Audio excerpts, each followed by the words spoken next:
Brothers and sisters, we're here at a very, very special time. America, the almonds are in blossom.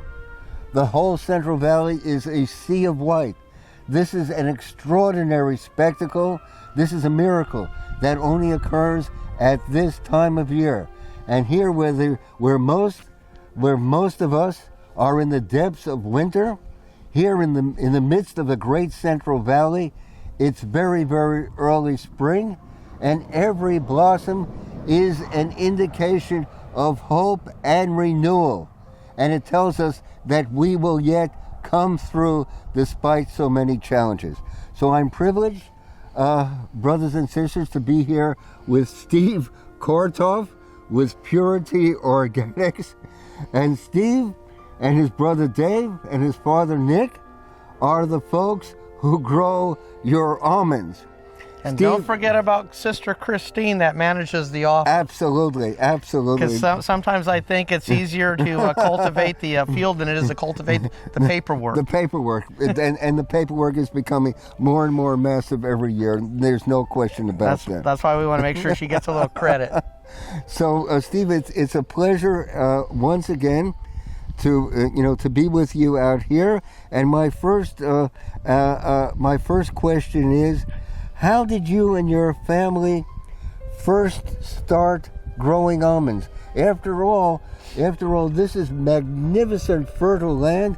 Peaches, apricots, nectarines grow here to perfection. And coming on the way here, I saw acre after acre of vineyard. So why is it that you chose the almond? What drew you to the almond? Yeah.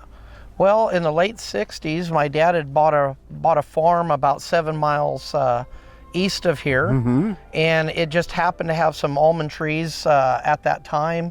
A lot of people in this area really didn't plant almond trees, and they'd put in maybe 5 acres or just a very small amount as maybe like a backup crop, so to speak, but they were not widely cultivated in this area.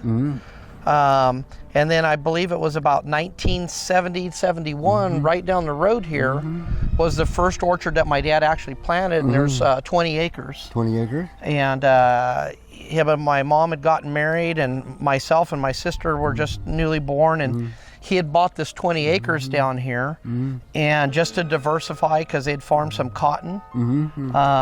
They farmed some cotton, and then this used to be vineyard behind us, and just wanted to farm a little bit different crop. And back in the old days, even in the 80s, if somebody was coming from Fresno or coming from Southern California, and we could tell them, well, it's real easy to find us. You just come down Highway 180 west of Kerman and look to your right, and when you saw an almond orchard, make a right turn. Well, because that was literally the only almond orchard in this area. We were kind of the oddballs,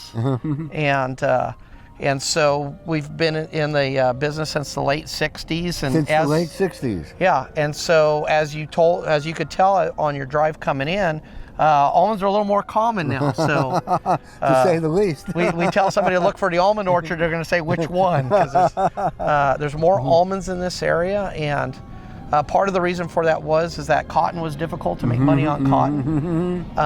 Raisins, the price of raisins got run down pretty low. Alfalfa, the prices, and so we as farmers were trying to diversify, and we were looking for crops that were a little more long-term and had a little better longevity and profitability, and up until just real recently, the almonds have been pretty good for farmers, but in the last 3 years, the prices for us have been pretty tough, and just like everybody who's watching the video, your power bill's gone up, and your gas bill's gone up, and everything, groceries and everything, and so we as farmers were kind of at the bottom of the food chain, so to speak, and so we're just doing our best to try to get through some tough years, but we really appreciate all the customers and the people that are supporting Living Tree, because the people that support Living Tree support us as well. And it's not easy, and I think I've told you this before. farming's not exactly the best way to make a living, but it's a great way to live. And so, a magnificent life, and it's such a privilege to work with you folks. We've been working with you, as I see it now, for almost 20 years or so, a couple decades. Yeah. Yeah. So, and it's always been a privilege, and people love your almonds, and especially the almond butter is so special because it has a secret ingredient, and that is the intentionality. You know, it's the water, it's the soil, it's the bees, but it's also the intentionality that goes into creating your magnificent crops.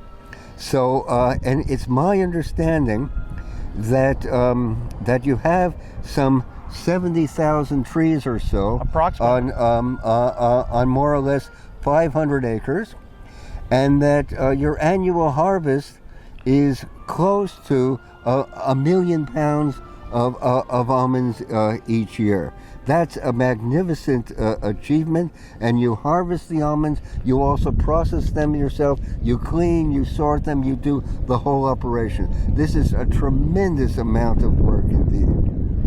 And in my understanding, this great Central Valley where we are now was once a great inland sea, and it was bounded on the west by the coastal mountain range and on the east by the high Sierras. So therefore, these almonds, we can say, are grown in very, very special alluvial soil that's been fertilized over eons by the droppings of the sea creatures that once abounded here and lived in this what was once a great ocean.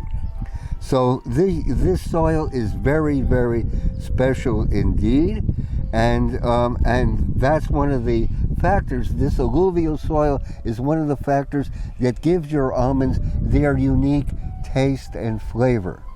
And I have heard that it takes a lot of water to grow almonds. Where does your water come from? Yeah, the water on this ranch where we're standing comes from the Kings River, which is the Sierra Nevadas. The groundwater is actually recharged here to San Joaquin River, is fairly close to where we're standing, and that's a natural recharge through the San Joaquin River, and that some of the headwaters actually come out of the backside of Yosemite. So, so we can say that the ultimate source is melting snow. This is correct. In the high Sierras. Yes. So the almonds are watered essentially from snow melt. And could you? And then the other thing I wanted to ask you: what do you do to enhance and improve the fertility of your soil year after year? Yeah, we're following our plant nutrition program that utilizes compost for composted manure and no-till. We've got some organic fish fertilizer that we use on the trees, and so we get a pretty good nutrition value from that helps the trees. Oh, that's wonderful. You also mentioned no till. What exactly does that mean? Yeah. No till. No till or low till. We try not to till the soil any more than we absolutely have to. So this orchard, you'll see that it's been tilled about a month ago. And what we did is we incorporated in that compost into the soil to work it in. And then basically what we'll do is we'll come in the next few weeks and we'll kind of smooth the ground out here. And then we'll leave it alone and we'll mow it. We let the natural grasses and things grow like that, and then as we mow it, that breaks down and it gives us good organic material for the soil and the microbes in the soil. Oh, that's beautiful. So what you do is to leave the integrity of the soil alone and to till as little as possible. This is correct. That's a beautiful, beautiful concept. And could you give us just a broad overview of how your almonds, because basically harvesting 1 million pounds of almonds and processing them is a great, great operation. And just could you give an overview of how that works, of how that occurs. Yeah.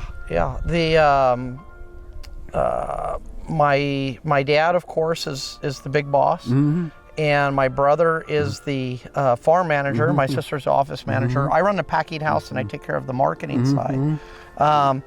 But basically, we've got a number of year-round employees, and then we have a few seasonal employees that come in and they run the harvesting equipment. And to start harvest season out, we have to shake the almond trees. You need to get the almonds out, and so we'll shake the almonds onto the ground. The almonds will stay on the ground for about 5 to 7 days. We want to make sure they're completely dry, and then at that point, the almonds are gathered to the center of the row. And then we'll allow them to sit for another 2 or 3 days just to make sure that drying process is done. And then we've actually got a machine that picks them up Scoops them up, and it actually separates any dust and dirt and leaves and things like that. And those almonds get put into a trailer. That trailer goes to a sheller hauler, and that sheller hauler, for those that don't know, the almond, most people know there's a shell, but they don't know that there's a hull. And a hull is very leathery. And so they have machinery that takes that hull off first, and then it cracks that shell, and then that comes out. From there, that product is shipped to us, and we take it to our packing house down the street, and we separate out any pieces of shell or damaged almonds or any product that would be considered inedible, and we go through there and get them packed up wholesale for our wonderful customers like Living Tree. Wonderful. And in my understanding, you have machines that do the rough sorting, but the ultimate sorting, you have a clean room with ladies dressed immaculately in white, and they do the ultimate sorting. Would you like to tell us about that? Yeah, that's the final sorting. We utilize 2 different types of technology that sort the almonds.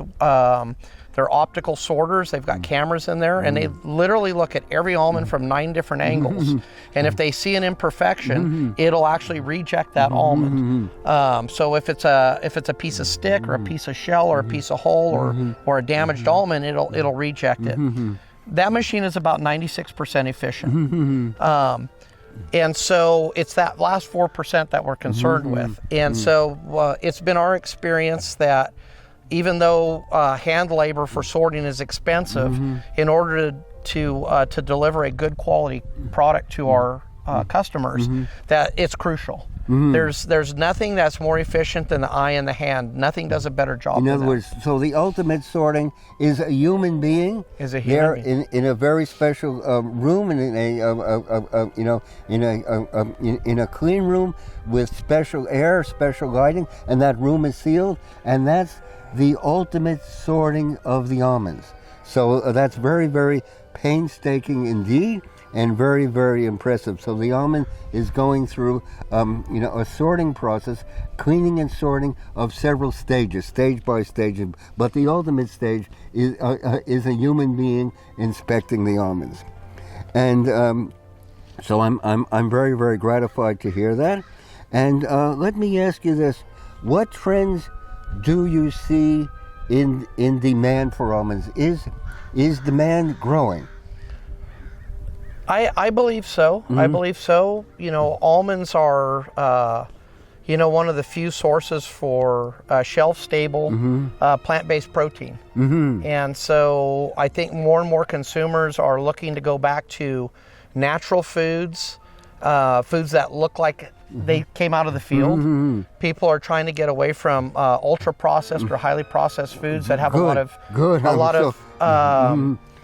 different byproducts that are put into them, or preservatives and things like that. And I've got a friend of mine that's a famous trainer. He trains a lot of famous athletes, and he told me I should never eat anything that has an ingredient where I can't pronounce the ingredient's name, or if it's got more than 2 syllables.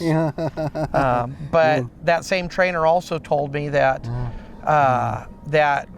that we as humans should eat food that as closely resembles how it came out of the field. I'm so glad to hear you say that, because we're in the midst of an epidemic of obesity, And it's unbelievable, but right now, 42% of the people of these United States are not overweight, they're obese. They're obese. So, and this to my mind is such a tragedy, and and it has a lot to do, but it's not the whole story, a lot to do with ultra-processed foods, foods that are completely unnatural. So I'm so glad to see that you folks are getting back to basics, getting back to fundamentals, getting back to what really matters and what counts in this world. And I'm very, very gratified to hear that indeed.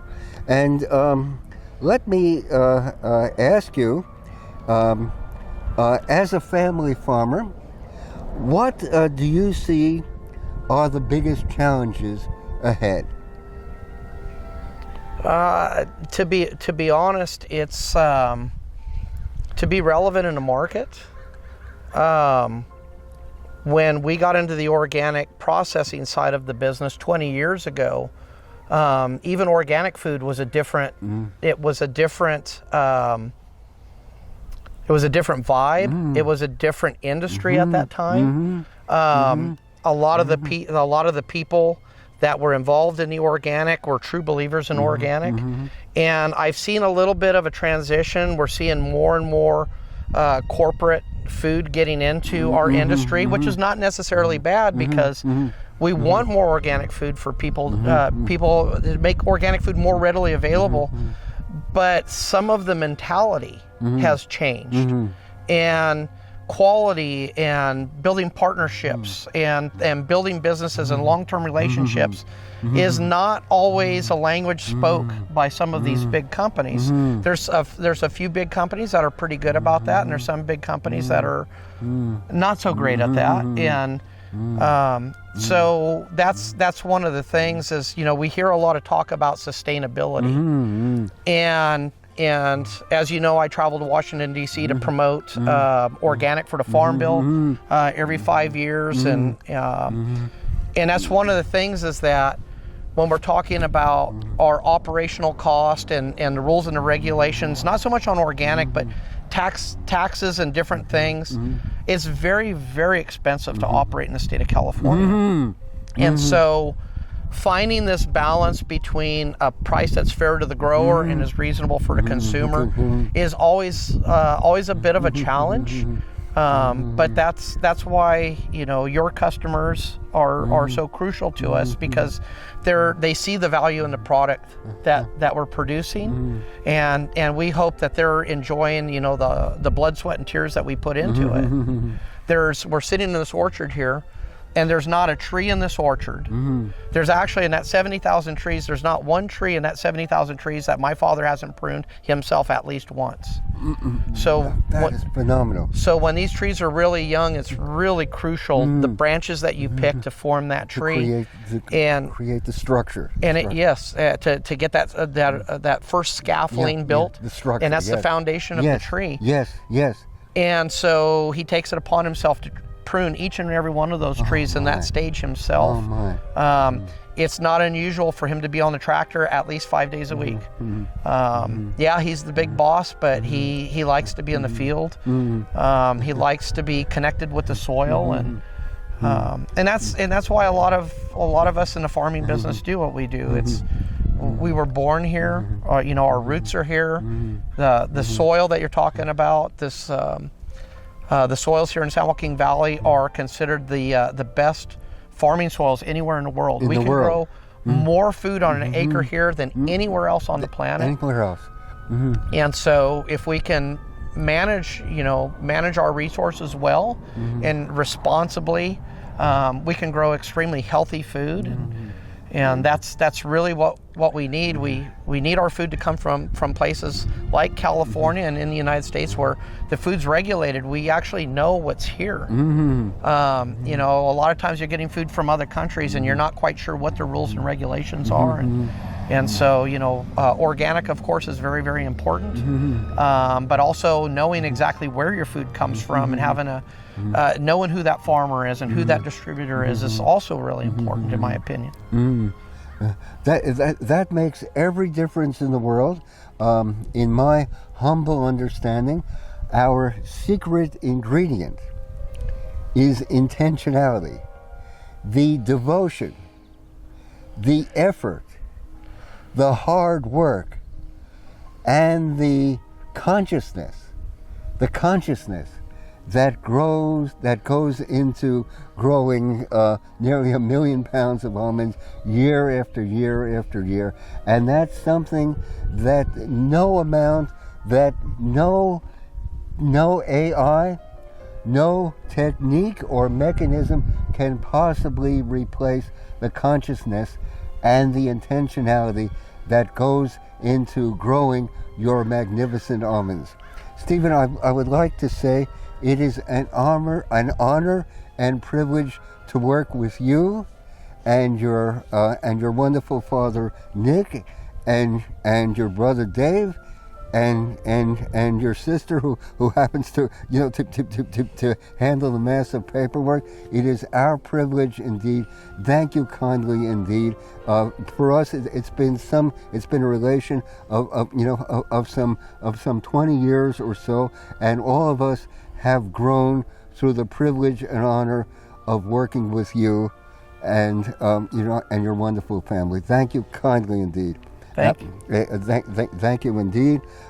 We have all grown together, and maybe our customers out there have had their vitality and their health and vivacity enhanced by eating a slice of apple with a smear of your almond butter on top of that slice of apple. Maybe it has made their day and helped them go forth in this remarkable world. Thank you, a privilege and honor. Yeah. Thank you. Yeah, Thank you. And thank you for being a customer all these years. And we told you many years ago, and we're not looking for customers, we're not looking for consumers, we're looking for partners. And Living Tree and their customers have been partners with us. You've stuck with us through the thick and thin, the bad years, the good years. And that's really what matters at the end of the day is those partnerships and those relationships that we build over the years. And this is something that I hope American business will eventually return to where people are not always trying to find the cheapest, the fastest, the quickest, but those partnerships and those relationships, and it makes life living a lot better. So much when you better. have those relationships. So much better. Because problems come whether you like it or not, but it's so much easier to work through a problem or a challenge with a partner than it is a customer or a vendor. Would you agree? Yes, it makes every difference in the world. A handshake, a smiling face, somebody that we can walk down the rows of almond trees with, and it is such a privilege indeed to work with you. And no AI or machine can possibly substitute for that vitality and vivacity. So let us close with the 3 R's. That's we're here for renewal, recreation, rejuvenation, and redemption. And that's what it's all about. Our privilege and honor. Thank you, Stephen. Thank you. Well stated, agreed. A privilege. Thank you. Thank you, everyone.